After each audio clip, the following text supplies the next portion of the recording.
Okay, call, I'll call to order the special meeting of the governing board work session.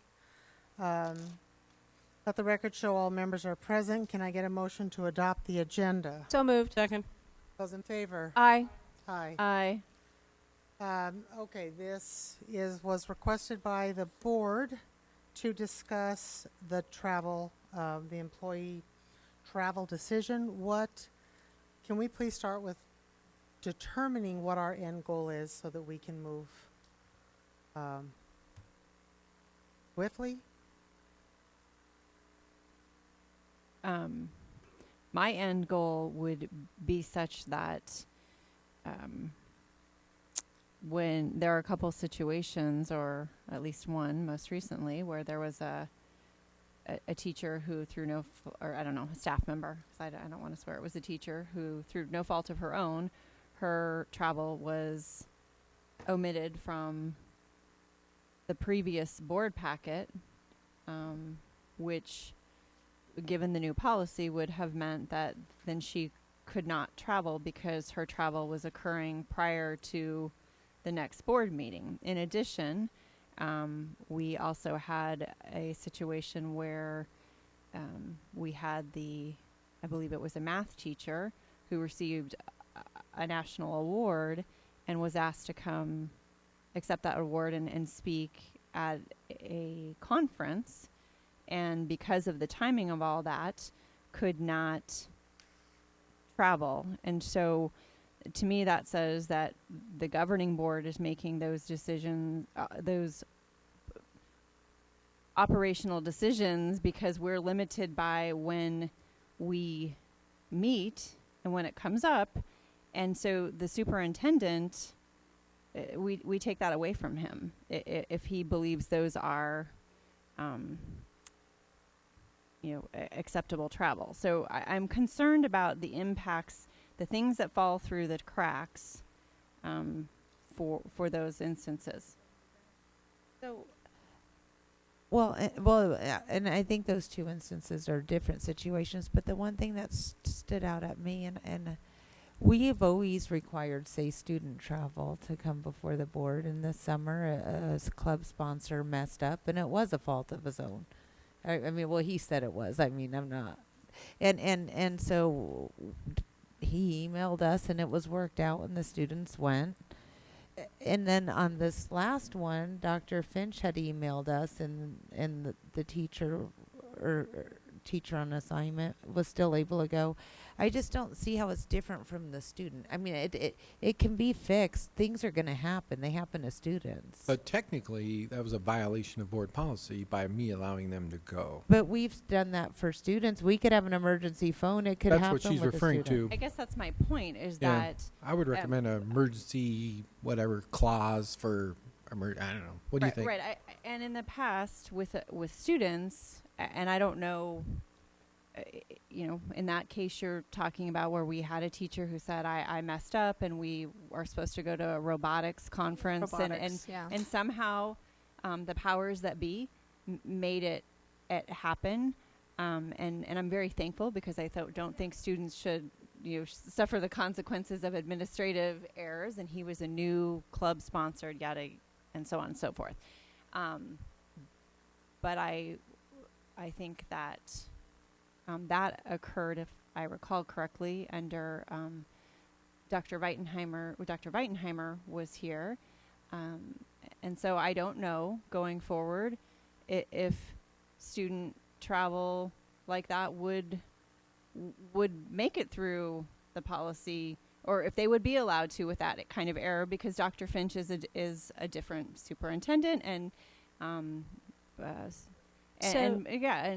supervises differently. So is there a policy in place when student travel doesn't come in, when something happens with student travel, because students still go? So and if there is, could we do the same thing for employee travel? That's a good question. Maybe Dr. Gallagher knows if, or I don't know who else would know. Our policy reads the same as other districts. The districts that, and I don't know if this helps or not. If it doesn't, y'all can tell me just a hush. The districts that I've worked in have always had where all travel is approved by the board. if the, in the case of either the teacher or the student, based on the fund, for one, administration can make a decision to allow them to move forward. A lot of times it's dependent. Currently in Phoenix Union, just as an example, they submit their travel request, which we have a form as a travel request. Depending on the funding source, it'll come to which administrator. So like in the case of my funds, I'll get the travel request, I'll give them the appropriate percentage of what they're going to pay, what that fund can pay for that travel. If it's not going to, because our board only meets once a month, if it's not going to hit that board, what I will do is I will take it to Dr. Boyce, who is our head of, it would be the equivalent of Dr. Galligan. And then he provides an authorization to move forward, and then it's ratified at the next board meeting. There are other districts that will set a threshold where, number one, if it's like it's grant funded, so it would automatically, that would be at the discretion for them to move forward. If it were, but there could be a threshold that we put if it's, I don't know, less than $5,000. So I mean, those are process or procedural versus policy, because the policy still reads the same. And what where you're not violating policy is because there are discretionary powers already put in other policies. So I don't know if we need to clarify a policy for that to apply for you, or if you would prefer we put it officially in the policy. Yeah, I'd recommend that. Actually, I think that will actually take the heat off of you for mistakes.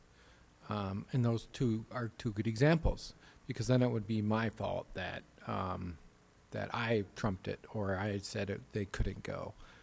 So I think an emergency clause is probably where Ms. O'Brien's going. And I think if you put the word emergency in there, it implies it's not going to happen. I think Ms. Tweedy referred to that we're just going to go around the process then. So I think if you put or someone did, that we don't want to allow that. So I think if you put the word emergency on there, when an emergency situation, when there's a human error or whatever you want to call it, X happens. The superintendent's allowed to follow through, as you indicated, and then bring it to the next board meeting. That's what I would recommend. Okay. So do we want, or Ms. Tweedy, or No, I just, well, I think we should just make that statement then, and I think it should be employee or student travel. So if something like last summer they're two separate policies, we'd have to adjust them oh, both, but well, I we think we could. should put the same clause in both, Okay. because we've had trouble with student too. Then it would clarify both, so there'd be no question. The other, I think, issue that came up in Ms. Sweety's, some of her comments surrounding travel were that she didn't want to go through each trip, that she wanted to establish a number that was less than $800,000, and so that we are not going through line item by line item every travel, and that it could thus, I guess, return back to the consent agenda as student travel is, and we would be looking to the expertise of our administrators and our superintendent to, go through the process that's set up, and then ultimately have travel come, and as you said, Mrs. Fisher, be ratified by the governing board. So she's brought that up several times, so that's why I'd like to have that discussion here, Right. So because it's different than what Mrs. Fisher and is. Mrs. Frank Well, have my expressed. point in saying that was this. I think, I mean, you could write a rationale to attend every conference that comes out, and we can't afford it. So, I mean, at some point, we're all having to make decisions, and the more money you have to spend, the less picky you have to be about things. I know when my budget's tighter, things become less of a good idea to spend money on. So I don't want to throw a number out that's so ridiculously low I completely handicap you from being able to But I was hoping you could go through the professional development and maybe say, but starting from the premise, we really need to cut this back and see if we can come up with a number. And then, yeah, I don't want to go through every trip because I do think that's where, but I think the part of establishing a travel budget is governance. I don't think it's management. And when I think of other things we have to afford in our district, for us to say, in light of the fact that we've been funded this way and we haven't addressed this, we just can't afford this, I do think that's governance. Now, what he does with the budget he has, then that's management, or at least that's where I'm coming from. Well, and I understand that. Here's the problem I have with just setting a dollar amount and then hands off. I have a couple problems. One, if there are grants that are reasonable, I don't think that should be part of what's considered their budget. It's grants, it's going to come. So, and I would prefer we set a criteria, I guess is the point I'm making. Because the grants, if it's grant funded, it should not be hitting our budget. However, when I say grant funded, I don't mean it's going to obligate us to a future expense. Because I do have a few issues, in specifically with the travel that has come before us.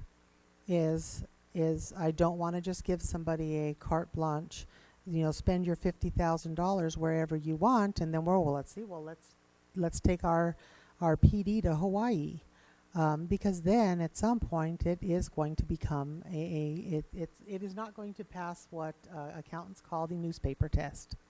But I would expect somebody that we would choose to be the superintendent wouldn't be doing that.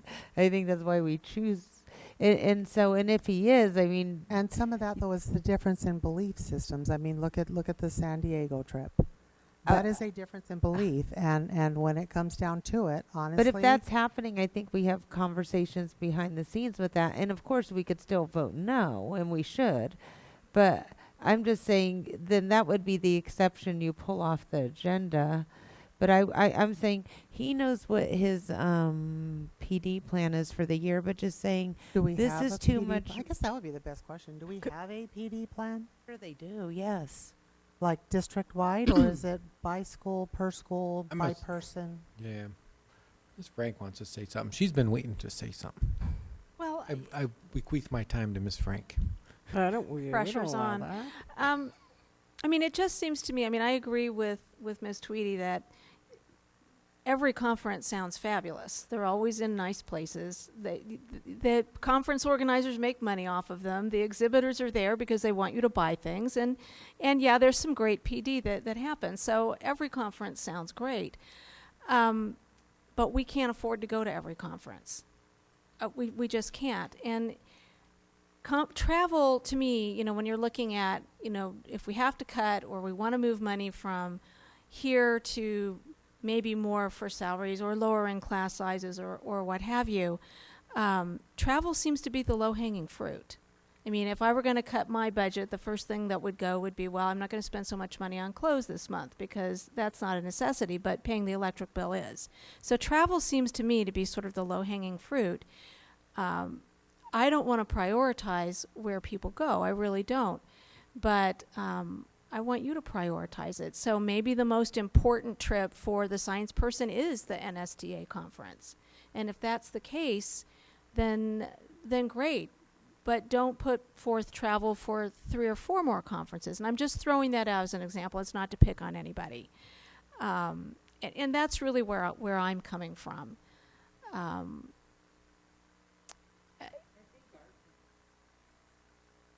Yes. And I can't give you a dollar amount because, yeah.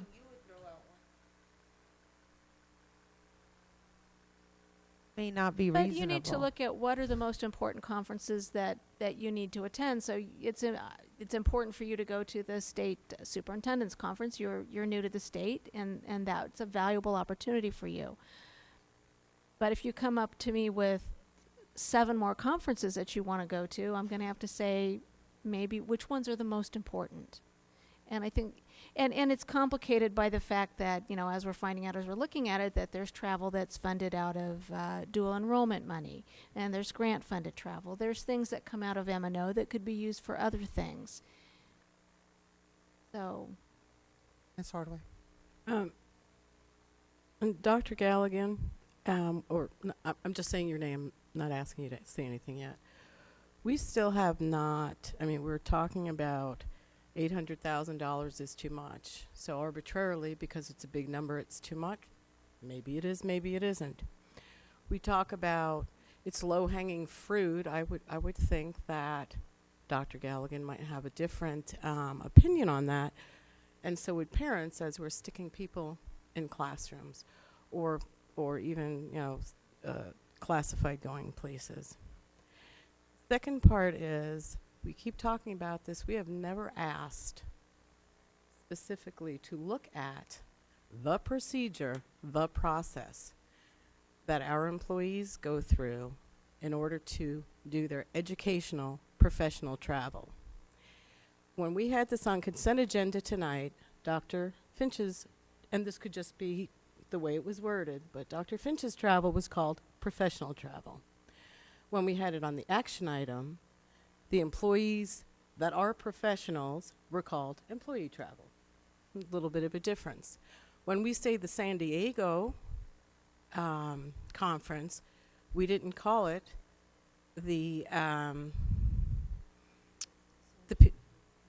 that. We called it the San Diego conference. So that's not truly what it was. It was a conference in San Diego.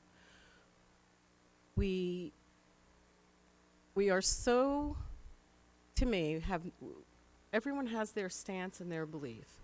I don't know when too many conferences are enough, and neither does anyone sitting here unless we're going to listen to our superintendent tell us that no. I said no, and I've turned these away. I don't know how many is enough. We sit here and we pay him, we pay Jim, we pay Gail, we pay the principals, we pay the teachers, and we want our teachers to know that we respect their professional judgment, and yet, no, it's too many, it's too many. So again, I would ask for us to look at the actual process that is used from the inception of going on a professional travel. I would also then ask to find out how much money is spent, and Jim, this is your deal, and I think you've done it 3 times already, but we'll see. How money that we are expending on these professional travels that actually could be used for something other than PD. And if it can be used for something other than PD, why did that campus that chose the PD not choose the other thing? Those are the things I'm interested in. I'm interested in knowing that we respect our employees enough to know that they're not going to sit there and go, oh, there's 12 conferences I can go to. I want to be outside of my classroom for that many days. I don't think our teachers, our employees go into things thinking that. I think they pick out the best conferences so they can get the most out of it and give the best back to our children. So I'd like to at least let us look at the process, and before we say this number is too big, tell me why that number is too big, because there hasn't been any reason other than it's a big number. I would like to offer just a different perspective. I agree that the information you've asked for is important and valuable information to have, and we should have it. I was a teacher in this district for 10 years. I did a lot of professional development. I never once traveled out of state at district expense, and I never had any difficulty finding PD, including a regional NSTA conference. I think that was the only PD the district ever paid for me. That's not just, that's, wait, no, let me finish. Well, I was going to, No, I'm please just let me- going to point please one let- thing no, out. That was not a high I'd like to school, finish. so that was a K6 I'd like to finish, arena. please. Okay. That's not to say that no teacher should ever travel out of state. I'm not saying that. When I went to air quality, I had no experience with air quality curriculum. And there was an opportunity to travel to North Carolina to do a workshop with EPA. And so my supervisor put that forward to the director, and he looked at the cost and he said, absolutely not. We're not sending her for that training. Now, it would have been a great training and it really would have helped me, but he said, no, we can't afford to do that. So when the County Board of Supervisors gave permission for directors to give employees raises, because my director had been conservative with the funds and had turned down what he considered to be not necessary or not essential requests, there was money to give everybody a decent raise. And I think this is something we need to look at. It's not a matter of disrespecting people's opinions or disrespecting people's professionalism. So I'll just leave it there. I would like to point out, though, that we did not just call it the San Diego trip. It was a PLC training, and I believe I provided exact data of the identical training here in Phoenix.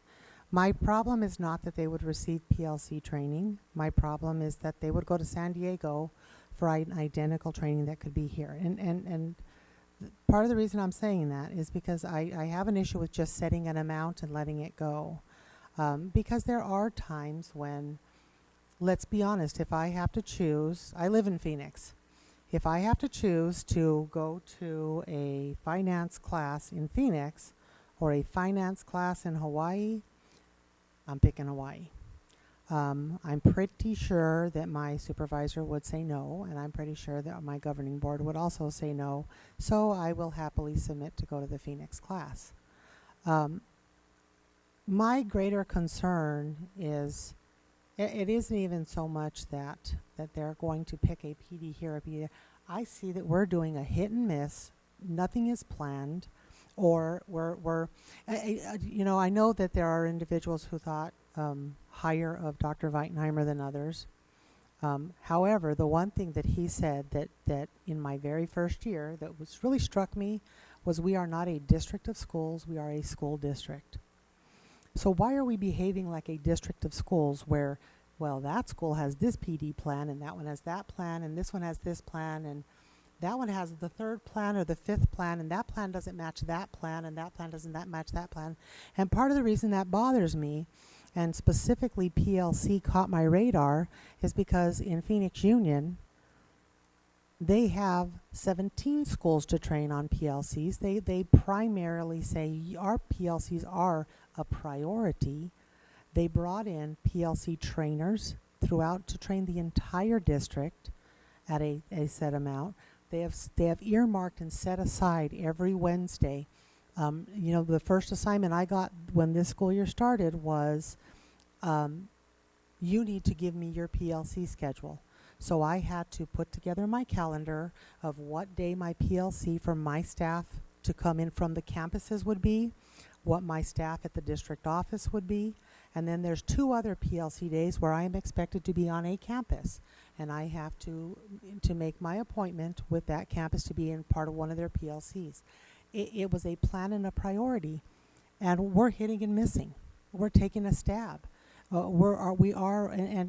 all of a sudden we're catching the momentum. This has been going on for 3 years. When I first got on the board, I heard from a lot of teachers, dear God, we hate PLCs. And I've got to go with them. My very first year of doing PLCs, I thought, oh my God, this is such a waste of my time. And then I learned how it works, and I love my PLCs. So That's I guess my what point. I'm looking for is we have to have some kind of a plan. Yeah. We have nothing. Ms. Ordway is saying that the plan is held within the divisions, because if there was a plan to go to Hawaii versus Phoenix, we're going to say no too. Our directors are going to, and the superintendent's going to say no. To use that example.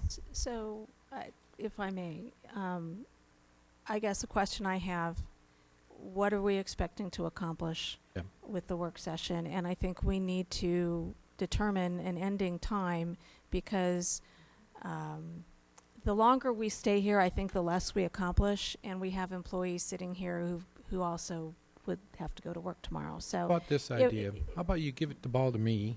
Let me play with it a little bit, come back with you with some ideas, some information. Perfect. You've all suggested different things that we can start to develop some more numbers, some ideas, and throw some stuff back to you.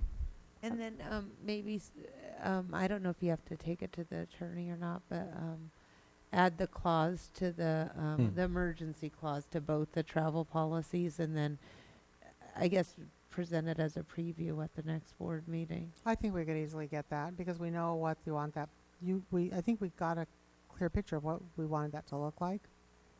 So we could pull those two policies and look for that, and get. I'll see if I can find a solution in the middle of this. I would like to have solutions. Dr. Finch, I did provide you with what I think would be very beneficial is to see those funding sources and where they come from. And we are headed towards that model. Format. Yep. Yep. And I'm willing to pull any kind of data, but I agree with Miss O'Brien and that we have to have some kind of an emergency clause. But what I don't want to do is have to be voting no on an entire item because there's one random travel that you see as momentum and I see as a waste of dollars. Yeah, that's philosophy. But it's $22,000. It's not Yeah, philosophy. but it's philosophy. So It's the flywheels, chapter 6 of Good to Great. Right, I get that, but you go when you go. it's identical training. So you'll bring some ideas and suggestions back for us to look at. I will. So sort of a skeleton plan. Yep. And I'll then come we up- can go from I'll there. work off of Okay. that. And I'll give it to college try. And so will this be on the November 14th agenda to discuss that plan? Because while you can provide us the plan ahead of time, Right. we can't, as a board, take Right. any action or move forward prior to another board meeting. So I guess I'm trying to understand some kind of time frame Yeah. for emergency clause and then the additional framework you're talking about. How about we do this? We bring the policies. Dr. Finch can send them. The board can provide input back to him. You can provide us suggestions. The board can provide back to him. Based on the feedback he gets, then we put it on the agenda either as a discussion or as a discussion and action. It'd be a first read. It would be a first Well, read those on would be November. for the policies, yes, but I'm talking about anything else. Okay.